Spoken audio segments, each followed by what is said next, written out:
Bonjour à toutes et à tous et bienvenue sur les ondes de la Radio Diani dans votre émission mensuelle Solutions ESS, votre source d'inspiration en matière d'innovation sociale, durable et inclusive. Je suis Jeanne Bébé et je suis toujours aussi ravie de vous accompagner tout au long de cette émission. Au programme aujourd'hui, pour cette 18e émission et pour votre information, nous sommes à 2 jours avant la fin du mois de l'ESS qui se termine ce 30 novembre. Et nous débuterons comme à notre habitude avec un point sur l'actualité ESS du mois présenté par Bunyamin Zakwana en première partie d'émission.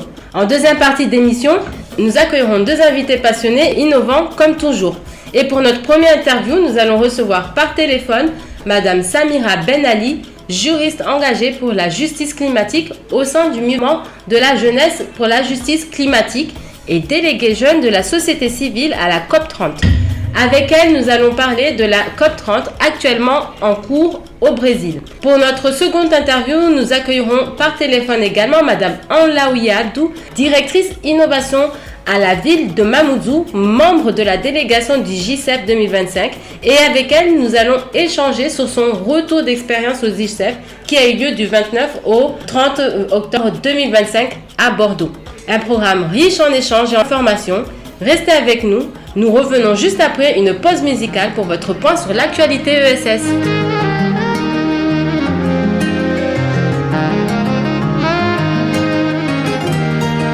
Kama haba uwade basi wae anisikitao roho kaisikianza te rangu wae haikurisao nariele pakamale ukawashindiri dunga tajeli wasivuta mawe waminawe rito ya vita watawa mshere wami mkana wa eti musere mfano wa babu wasi bebe daya mauri shuali heya de manarilo trobo gosona ye kalina be de manarilo trobo gosona ye ndi kusina be taratibu mbatio mama shuka na uea nitoirenga taratibu mbatio mama shuka na uea nitoirenga amoni mbayo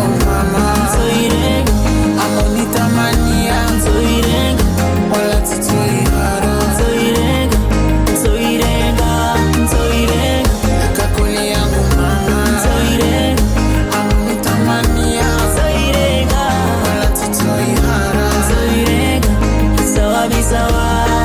Mola wazi nusilale nilinde tina fuvula bizu lazima ni uve tia robo serela oni baibie sahari zukeleo mpaka uushe Meru sansiketenga Nisikebeka Nerizine tumba Naru sansikabeka Nisikechenga Nerizine tumba Ema narilo Robo goswanaye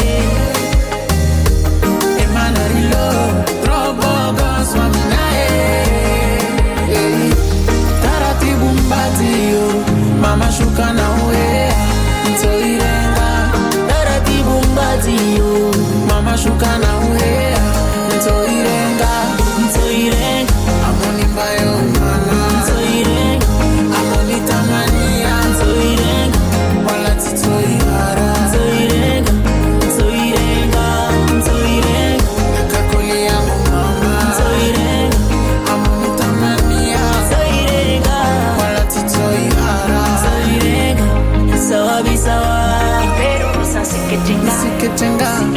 Sikebeka Nerizine tumba Naru sansikabeka Nisikechenga Nerizine tumba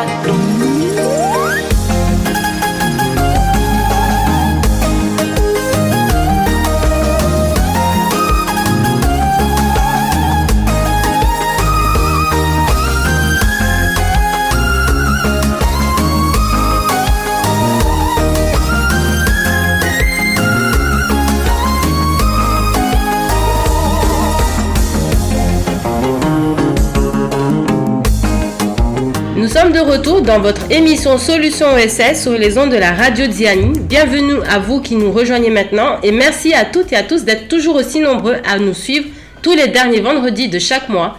Et nous allons débuter notre programme avec un petit tour sur les actualités ESS du mois de novembre, présenté par Bunyamin Zakwana. Bonjour Bunyamin, alors quelles sont les actualités du moment ? Bonjour Jeanne, bonjour à toutes et à tous. On ouvre cette page d'actualité avec l'association Nari Kemsada qui organise à l'occasion de la journée mondiale de la lutte contre le sida, en collaboration avec le club Rotaract Club Ujamaa de Mayotte, une dictée pour sensibiliser sur le VIH sur ce samedi 29 novembre au restaurant Bar le 5-5 à partir de 8h. Cet événement est une manière de rompre le silence, lutter contre les stigmatisations et d'exprimer un soutien à toutes les personnes concernées par le VIH à Mayotte. France Travail Mayotte et l'Éducation nationale, en collaboration avec le lycée des Lumières à Kaweni et l'ensemble des acteurs du territoire, organisent un forum dédié à l'emploi, à l'orientation et à la formation des jeunes. Cet événement aura lieu mardi 9 décembre au lycée des Lumières à Kaweni de 8h à 13h30. L'objectif de cette journée sera de créer un véritable carrefour de l'insertion afin d'offrir à chacun des perspectives concrètes pour construire son avenir professionnel. Au niveau des appels à projets, l'ARS a lancé un appel à projet relatif à la création de 2 centres médico-psychopédagogiques sur le territoire de Mayotte au sein du bassin nord et du sud. Cet appel à projet vise à renforcer l'offre médico-sociale dédiée sur le territoire, notamment le développement qui a été lancé depuis 2021. La date limite des candidatures est fixée le 20 décembre 2025. Retrouvez plus d'informations sur la page Facebook de l'ARS. Toujours au niveau de l'ARS, dans le cadre de la stratégie nationale autisme et troubles du neurodéveloppement, l'ARS a lancé un appel à projet qui vise à structurer un dispositif permettant d'accompagner précocement les enfants présentant des troubles de neurodéveloppement tout en améliorant la coordination entre les acteurs médico-sociaux, sanitaires et éducatifs. La date limite de dépôt des candidatures est fixée le 20 décembre 2025.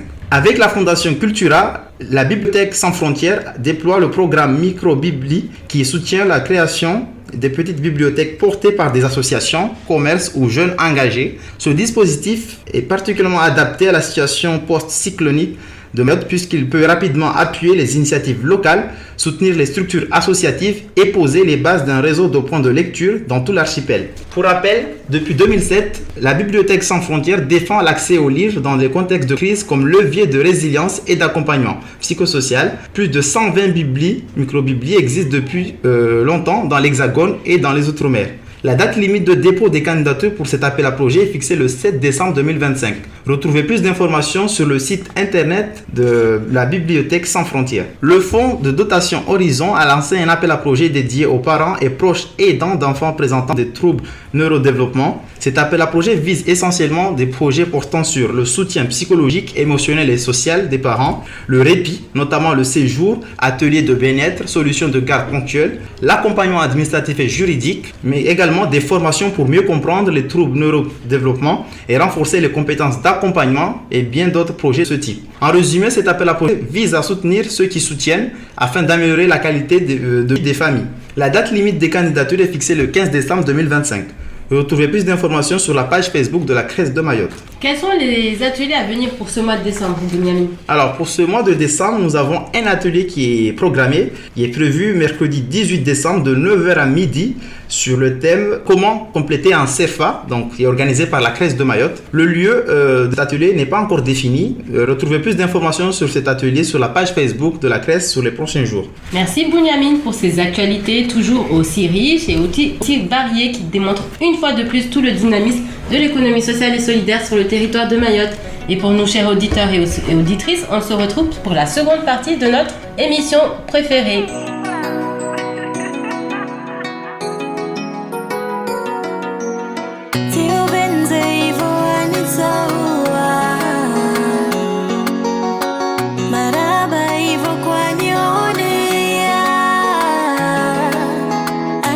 Mwili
swama laukana tamenyamana mwanadamu mtu baba nguvu nyingine yafanya hasibabu ya mahaba si jamais dosini kana tamanya wami kubali ni hutipireshani aringia hubikira bila warara huzuri wa hutibikira ili ya mafikira usula wetama mbuka hudela nusu dakika kwa lawa mahaba mwili wote dangazwe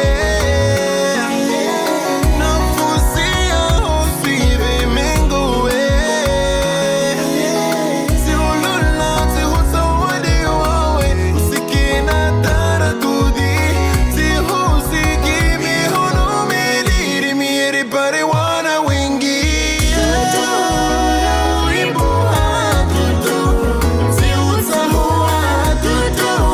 fulera lango roikina unitaua mifulera Zaira wazuri wanyone mafulera roza nyudabu mame oya saira muzurie wayede fulera roya dahabu mame oya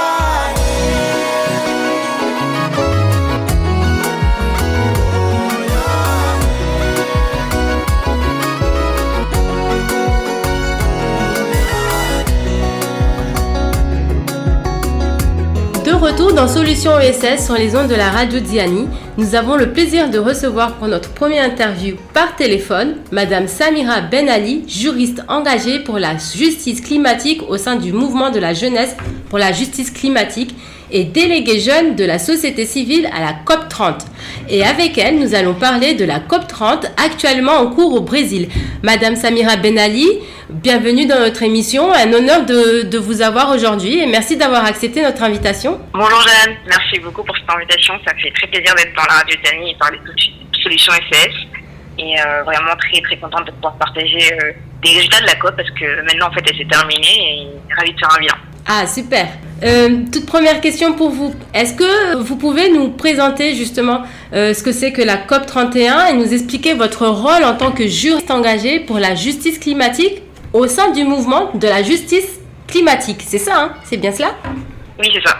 Alors du coup, pour la COP30, la COP en fait c'est une conférence qui se passe tous les ans depuis 30 ans où les États en fait se réunissent, les États du monde entier, pour décider en fait des solutions qu'ils veulent mettre en place pour faire en sorte que les effets du changement climatique soient réduits. Donc cette COP, elle vient d'un accord qui a été signé en 1992 à Rio et où les États se sont dit bon, bah, en fait les effets du changement climatique ils sont tellement importants qu'il faut qu'on agisse tous ensemble et qu'on ait une action coordonnée. Et du coup depuis 30 ans maintenant ils se réunissent pour discuter de ça.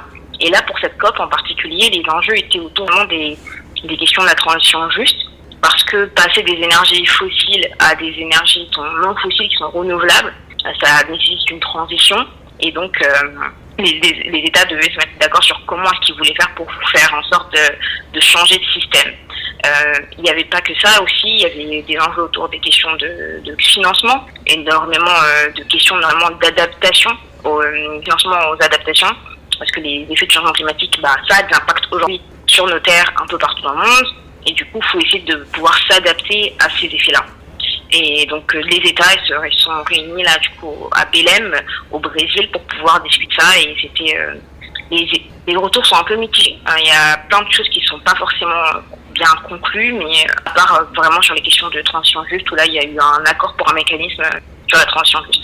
Et moi donc en tant que juriste autour des questions de justice climatique, je travaille dans une ONG qui s'appelle la World to Climate Justice, comme vous l'avez dit, le mouvement en français, le mouvement de la jeunesse pour la justice climatique.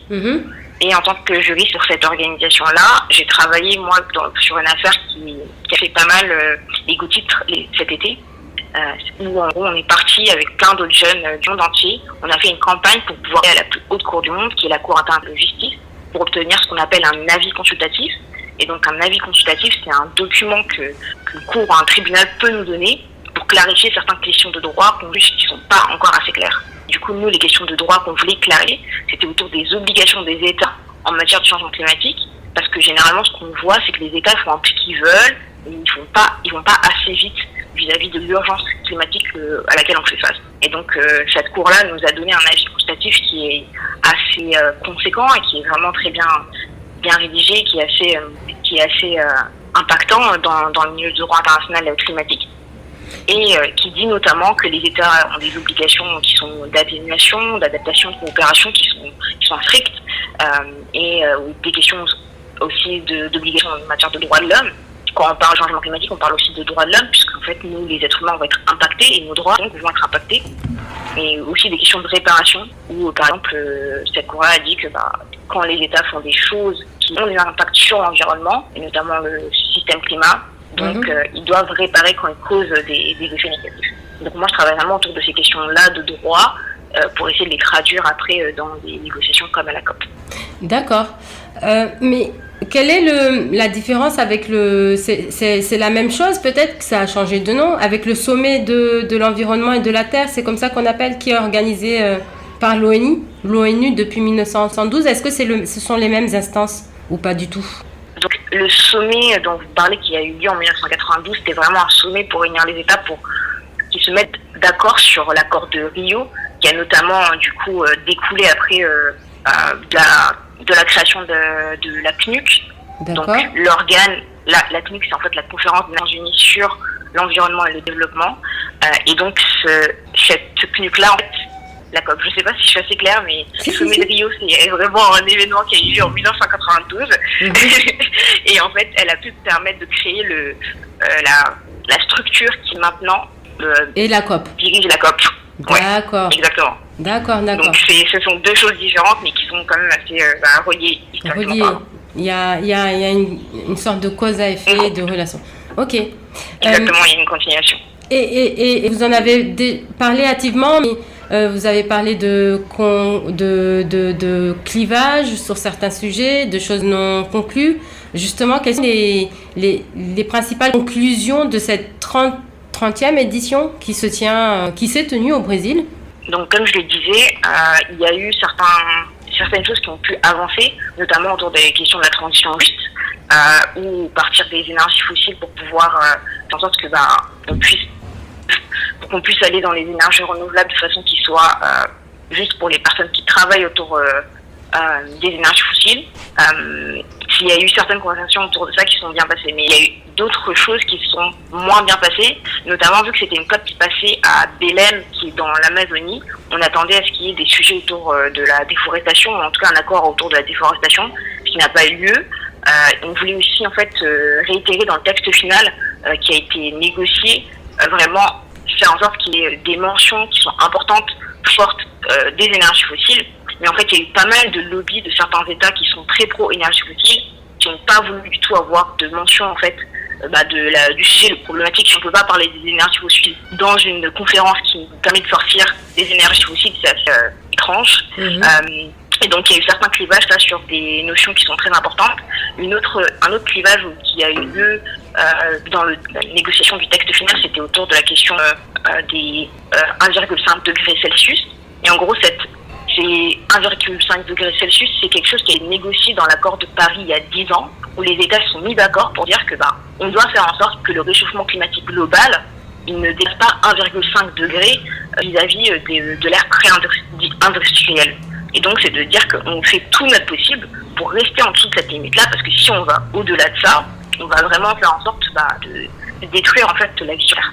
Et donc, encore là, les États polluants, ils ont vraiment fait du lobbying au max pour faire en sorte que cette chose-là qui a déjà été négociée soit pas du tout dans l'accord final. Donc, il y a eu pas mal de discussions clivantes et assez peu de choses vis-à-vis de ce que voulait la société civile ont vraiment avancé dans dans le bon sens, quoi. C'est intéressant, c'est vraiment intéressant, on a l'impression d'y être. Vous nous racontez avec tant de détails tout ce qui s'est passé. Dernière question pour vous, Madame Ben Ali. Quelle a été la place des entreprises de l'économie sociale et solidaire justement lors de cette COP 31 et plus largement, quels peuvent être leurs rôles pour lutter pour la justice climatique? Je pense qu'en fait, les ONG ou les entreprises ESS, elles sont vraiment au cœur de ces enjeux-là. Pourquoi est-ce que je dis ça? Parce que ce qu'on peut voir dans les négociations comme à la COP, moi c'est la 3e année pour laquelle j'y vais, c'est que généralement ce sont des négociations où les États ils ont vraiment le plein pouvoir de négociation, mais si on les laisse tout seuls négocier, on va pas très loin au niveau de l'ambition. Ce qu'on voit avec la société civile et les entreprises de CS, c'est que généralement des précurseurs au niveau des attentes et des envies. Ce sont eux qui sont vraiment là pour rappeler la science, pour rappeler le fait que les États ils doivent se tenir à des obligations qui ont été démontrées par le GIEC. Ils sont aussi là pour rappeler en fait que les États ont des obligations envers les personnes quand ils vont négocier dans ces COP-là. Par exemple, nous, on fait en tant que jeunes, on fait énormément l'attention du fait que la jeunesse et les générations futures, ça va être les plus impactés par les effets de changement climatique et que donc les États se doivent d'agir avec un niveau d'ambition très haut pour limiter les effets du changement climatique. Donc la société civile, pour moi, elle est vraiment au cœur de ces négociations-là. Et ce qu'on peut voir, c'est que généralement, elle est très présente au niveau des COP. Elle par plusieurs biais. On fait énormément d'actions en fait sur place devant les salles de négociation. Où, du coup, les États peuvent nous entendre quand ils sont dans les salles de négociation. Sinon, autre chose qu'on peut faire, c'est d'avoir des conversations bilatérales, c'est-à-dire rencontrer des États entre des négociations pour faire part de nos demandes pour le texte final ou tout autre type d'action similaire, que ce soit le partage de lettres, le partage de plaidoyers qu'on peut mener aux États. Mais vraiment, sans la société civile, je ne pense pas que les choses iraient aussi vite qu'est-ce qu'elles ne vont là. Et je dis ça en pensant que les choses devraient aller encore plus vite. Tels sont les beaux messages et beaux enseignements que vient de nous partager Madame Ben Ali Samira, juriste et déléguée au mouvement de la jeunesse pour la justice climatique. Merci beaucoup Madame Ben Ali Samira, merci d'avoir accepté notre invitation et d'avoir répondu aujourd'hui à nos questions dans notre émission Solutions ESS. Merci beaucoup pour cette invitation, ça m'a fait très plaisir et ravie de pouvoir continuer à en discuter s'il y a d'autres personnes qui veulent en savoir plus. Et pour nous, chers auditeurs et auditrices, on se retrouve juste après cette pause musicale pour notre seconde interview de notre émission Solutions ESS.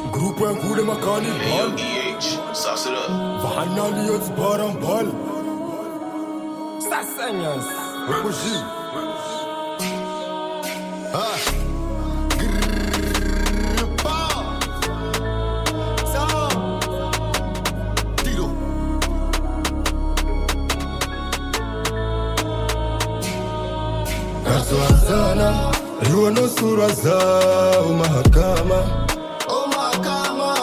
Sana watama Ikasijali wa manasku mtu atosama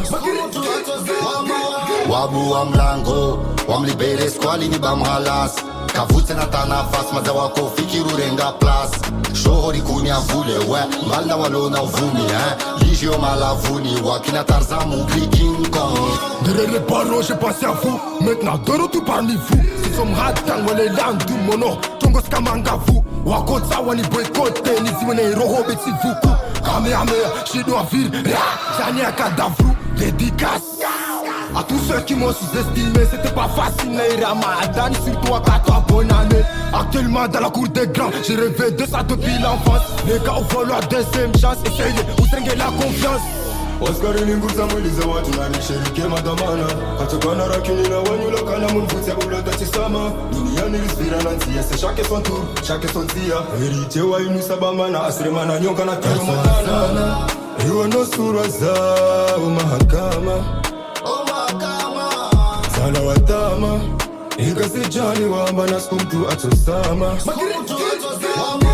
Wabu wa mlango Walibele swali ni bamalas kavutse natana fas mazawa kofi kirurenga plus shohori kunia vule we malna walona uvumi ligio malavuni wakina tarzamu King Kong si pas qu'on a se présenter ou si joue à Pierre hors des présidents vite sa grenade mon abangala au kavutso kama résistant madame ora kadrage wa de mana kasiti sa iPhone sina mujoromba 90 j'ai des degrés alcool pia wa monnaie gembe wangalia maneti zoka tumbili sa show patate ou nous violence bora wa mvuli kezili kakata plaque fanya détail berge allemand et regroupé bétail chondra ivona uyowa ou square senda halera au mundo a deux sport baba titi vo zero ni sonamba umaizi sisi wana na wawewe kama na piscine vutsara longi na prizi nguvu za makalima wawe fanya sinema sila wa monangama be nijo atriangama iwe no sura za umahakama sana watama ikasijali wamba na skumtu atosama wabu wa mlango wamlibere squali ni bamhalas kavutse natana fas mazawa kofi kirurenga plus shohori kunia vule we malna walona uvumi ligio malavuni wakina tarzamu King Kong sana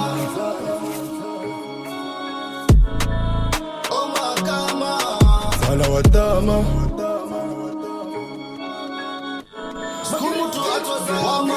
wabu wa mlango wamlibere squali ni bamhalas kavutse natana fas mazawa kofi kirurenga plus shohori kunia vule we malna walona uvumi ligio malavuni wakina tarzamu King Kong.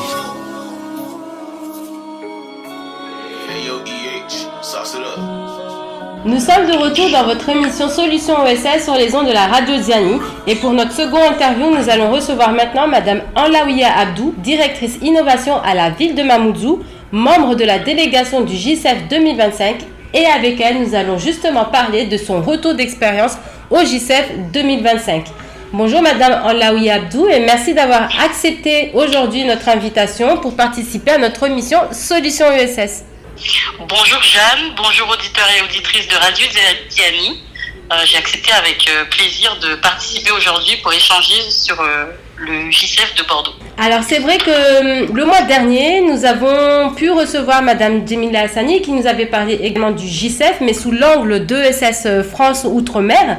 Et cette fois-ci, nous avons voulu le faire pareil, à notre temps, avec quelqu'un qui a participé au JCEF et qui puisse nous faire son retour d'expérience post-JCEF. Et donc, nous avons choisi la ville de Mamoudzou et en l'occurrence vous, Madame Anlaouia Abdou, en qualité de directrice innovation chez la ville de Mamoudzou. Pouvez-vous rappeler aux auditeurs ce que c'est que le JCEF et nous donner quelques détails sur le déroulement de ce forum mondial qui s'est tenu à Bordeaux? D'accord. Déjà, merci d'avoir choisi la ville de Mamoudzou pour faire ce retour d'expérience post-événement. Nous, donc au niveau de la ville, on a tenu à participer à cet événement parce que tout simplement, on l'avait déjà engagé depuis quelques années sur la thématique de l'économie sociale et solidaire. Donc pour rappel, le Forum mondial de l'économie sociale et solidaire se déroule tous les 2 ans et a pour objectif de réunir l'ensemble des acteurs de l'économie sociale et solidaire, que ce soit le tissu associatif, les entreprises de l'ESS, le côté politique, pour qu'ils puissent échanger sur l'économie sociale et solidaire et qu'ils puissent voir ensemble comment co-construire le développement de l'ESS à travers des temps d'échange, des ateliers et des temps informels également. Avez-vous eu l'occasion de représenter l'économie sociale et solidaire de Mayotte? Et si oui, de quelle manière? Est-ce que ça a été à l'occasion d'une table ronde, à l'occasion d'un atelier ou d'une participation radio à Bordeaux ou pendant le JCEF? Comme je te disais en introduction, au niveau de la ville de Mamoudzou, ça fait quelques années qu'on est engagé sur la thématique.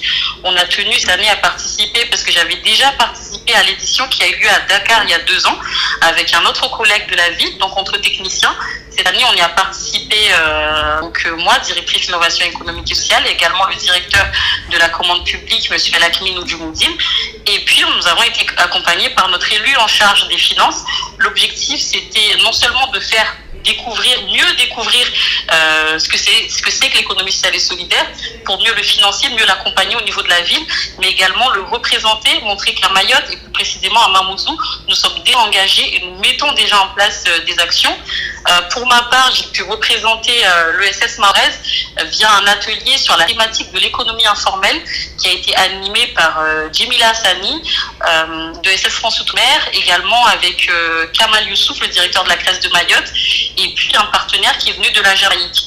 Donc ce temps d'échange sur l'économie informelle a permis de faire un retour d'expérience de Mamoudzou et plus précisément Kaweni au niveau de l'activité de vente de repas aux abords des routes.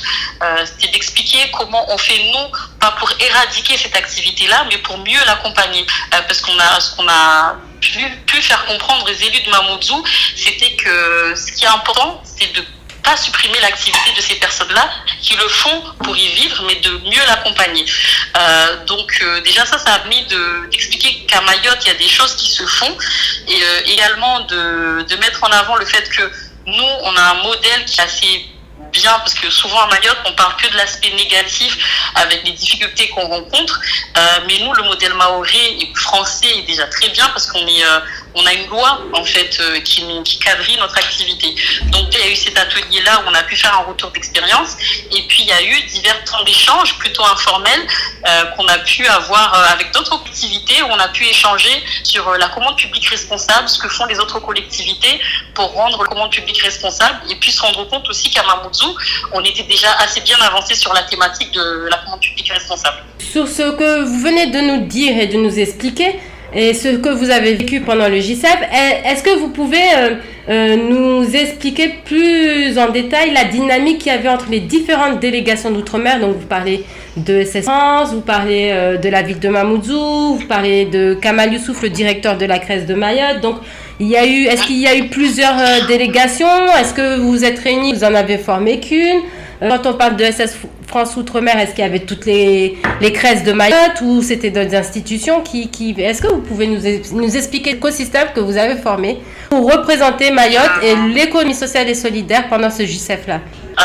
Au niveau de l'écosystème, je dirais que la délégation de SS France Outre-mer a fait un très bon travail pour nous réunir. Nous, au niveau de Mayotte, la CRES de Mayotte, donc M. Kamal Youssouf et Mme Irini Arvanatopoulou ont fait également un très bon travail pour nous permettre de nous connaître même avant l'événement, puisqu'on a pu échanger entre tous les participants qui venaient de Mayotte. Et puis en arrivant en fait à Bordeaux, on a pu avant l'événement participer à un temps d'échange informel la veille de l'événement, qui a permis à tous les participants de se rencontrer, d'échanger sur les difficultés, les réalités du terrain pour développer l'économie sociale et solidaire au sein de leur territoire. Donc ça, c'était un temps très important. Là, pour moi, ça a permis de connaître les gens avant même l'événement. Parce que souvent, pendant les forums, tout le monde dans tous les sens, il y a plein d'ateliers, il y a plein de temps qui sont très importants. On ne connaît pas forcément tout le monde. Donc, le premier temps qui a eu lieu avant l'événement nous a permis de déjà détecter les visages, savoir qu'il y a la Martinique, il y a la Guyane, il y a la Polynésie française. Et puis, ça m'a permis, moi je le savais déjà que le SS Mahorais était déjà très bien développé, mais ça m'a permis de faire découvrir à mes collègues de Mamoudzou le fait que Mayotte est assez bien avancé sur la thématique de l'économie sociale et solidaire, qu'ils ont pu échanger également avec d'autres territoires sur cette thématique-là. Donc je ne sais pas si je réponds entièrement à la question, mais c'était une assez bonne dynamique. D'ailleurs, au niveau de Mayotte, nous, on a pu, même après l'événement, garder contact. Et on est en train de voir avec le réseau des MFR, parce que la présidente a pu participer au JCEF, pour développer un partenariat avec la ville de Mamoudzou sur la thématique de l'accès à l'emploi et de la formation de nos jeunes de Mamoudzou. Donc un temps très important pour nous, qui nous a permis de développer des partenariats même après l'événement. Ah ben c'est super, c'est excellent. Excellent. Ouais, des conclusions, des choses qui avancent et des événements qui réunissent les gens et des actions. Une question aussi qui nous tenait à cœur, c'était la suivante, c'est de savoir, est-ce que malgré la distance géographique, il existe en fait des différences dans nos approches d'entreprendre entre les Outre-mer, Mayotte, l'Hexagone? Est-ce que ça a pu se voir, se remarquer pendant le JCEF? Cette différence d'entreprendre, moi personnellement, je ne l'ai pas ressenti directement, j'ai plus ressenti des choses qu'on fait, en fait des choses qui se rapprochent de nous, Mayotte directement. Par exemple, on a beaucoup échangé avec la Guyane. On a tendance à dire qu'entre Mayotte et la Guyane, il y a beaucoup de choses, de similitudes exactement, notamment par rapport aux difficultés qu'on rencontre. Mais, du coup, des fois, on est un peu fatigué de parler de difficultés. C'est un peu bien aussi de parler de l'aspect positif. Qu'est-ce que la Guyane fait pour développer l'ESS? Et en fait, on s'est rendu compte que ce soit la Guyane ou Mayotte, on a une loi qui encadre ce qu'on fait. Et par exemple, si je compare avec la Polynésie française, où là, en fait, si je me trompe pas de territoire, je pense même ne pas me tromper, ils sont en train de travailler pour que ce soit, je crois, la Nouvelle-Calédonie ou la Polynésie, ces territoires-là travaillent pour mettre en place ces lois-là. Donc avec la Guyane, on a pu positiver, se dire, ben voilà, tiens, d'habitude, on parle souvent de nous, on nous insinuie, on nous rapproche de la Guyane en disant, ben voilà, Mayotte comme la Guyane, vous avez des difficultés, notamment liées à l'immigration de masse, etc. Ça, on en parlait. Mais on fait aussi plein de choses. On essaie de développer des activités, les entreprises de l'ESS se développent. Eux, ils nous ont beaucoup parlé des SIAE, donc structures d'insertion par l'activité économique. Et nous, au niveau de la ville de Mamoudzou et de Kaweni, on développe aussi une activité des SIAE. Donc c'est à ce niveau-là qu'on a trouvé des similitudes positives, pas négatives. Mais je ne sais pas si on est si éloigné que ça dans la façon d'entreprendre, parce que c'est vrai qu'à Mayotte, souvent, c'est ce qu'on constate, les gens ils se lancent dans l'entrepreneuriat parce que, pas l'entrepreneuriat formel mais informel, parce qu'ils ont besoin de vivre de ça. On a des agriculteurs qui se lancent au début parce que c'est vivrier, on a des dames qui vendent parce qu'elles ont besoin de vivre de ça, sans se rendre compte que ça peut être une activité qui peut être génératrice de revenus. C'est magnifique ce que vous dites là, c'est magnifique et c'est tout plein de sens. Quel message et enseignement retenez-vous de votre participation au JCF de Bordeaux 2025? Moi, je retiens du positif pour Mayotte, en se disant que Chilo est passé, on a rencontré plein de difficultés, mais il faut se rendre compte en fait du potentiel qu'on a. Il faut se rendre compte aussi, il y a des gens qui s'inspirent de nous, qui se disent que voilà, à Mayotte, sur la thématique, nous on travaille beaucoup sur l'économie informelle, et on s'est rendu compte que nous au moins on essaye. Alors qu'ailleurs, d'autres territoires se questionnent, ils sont toujours en train de se questionner. Nous, je ne sais pas si on essaye parce qu'on n'a pas le choix, mais des fois le fait de ne pas avoir le choix nous pousse à faire. Donc c'est du positif, c'est le fait de d'échanger avec des gens, de se rendre compte qu'il y a plein de choses qui se font ailleurs, on peut s'en inspirer, mais que d'autres personnes s'inspirent aussi de nous. Donc voilà, message d'espoir, de se dire que l'économie sociale et solidaire est un mode d'entreprendre qui permet à des gens de se sortir de leurs difficultés du quotidien, et surtout c'est un mode d'entreprendre qui pour moi à un temps va se développer de plus en plus à Mayotte. Et sur ces beaux messages d'espoir, Madame Anlaouia Abdou, merci à vous d'être venue au téléphone aujourd'hui pour répondre à nos questions. C'était très intéressant, excellent, pour nous avoir partagé ces beaux détails et retours d'expérience du JCF 2025 à Bordeaux. Merci à vous pour cette invitation. Ce fut un plaisir également de faire ce retour d'expérience. Et puis si ça peut donner aussi l'envie à d'autres personnes de participer, dans 2 ans, ce sera au Mexique. Ah, moi je prends déjà mon billet. Bon. Et pour nous, chers auditeurs et auditrices, on se retrouve juste après cette pause musicale pour la conclusion de notre émission préférée Solutions ESS.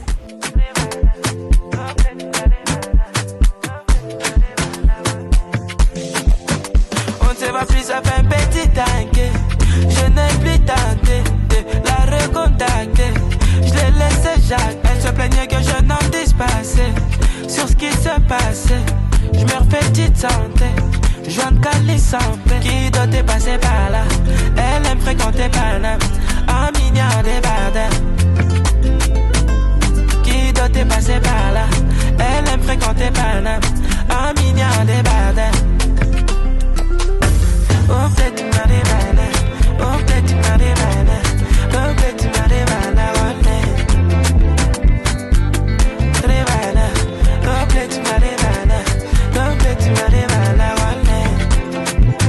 je suis dans la cité, j'ai vu mes pilons, maréchal, j'ai galé, j'ai dit les.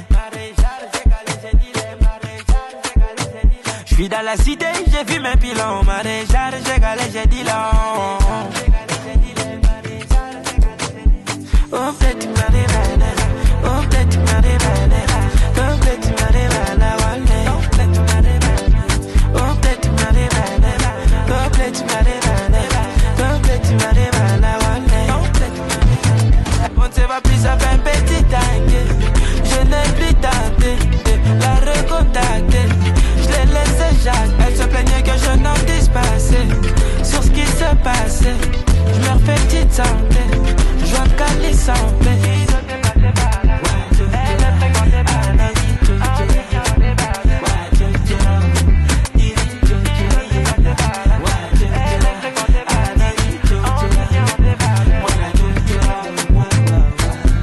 retour pour la dernière partie de Solutions ESS sur les ondes de Radio Diani. Nous arrivons à la fin de notre émission, mais avant de vous quitter, voici un rappel des principales informations de ce jour. Pour rappel, dans le cadre de ces missions d'appui à la formation des dirigeants et des salariés des entreprises, la CRES de Mayotte organise des sessions collectives ouvertes à tous et à toutes. Et pour le mois de décembre, une seule session collective est prévue. Elle aura lieu le mercredi 18 décembre de 9h à midi sur le thème « Comment compléter un CERFA ?»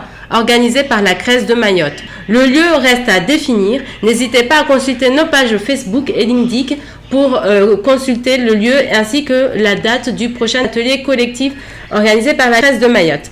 Et voilà, notre émission Solutions ESS touche à sa fin. Un grand merci à nos invités passionnés du jour, Madame Samira Ben Ali, ainsi qu'à Madame Abdou Anlaouia.